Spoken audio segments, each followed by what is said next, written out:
Bad boy Karthik trailer అయితే ఇప్పుడే చూశాను. ఈ ట్రైలర్ చూశాక నాగశౌర్య ఈ సినిమాతో కంబ్యాక్ వస్తాడా అంటే 99% కంబ్యాక్ అయితే రాడు. ట్రైలర్ చూశాక ఎప్పుడో 90s రావాల్సిన సినిమా ఇప్పుడు వస్తుందేమో అనిపిస్తుంది.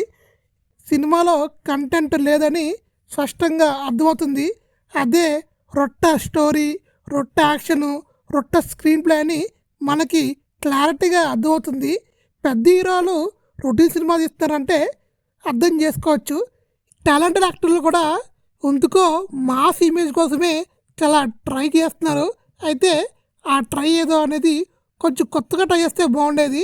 అయితే ఎప్పుడో బీసీ కలర్ స్టోరీస్ని మరొకసారి తీస్తున్నారు. సినిమాలో క్యాస్టింగ్ ఉంది, వేరే లెవెల్లో ఉంది.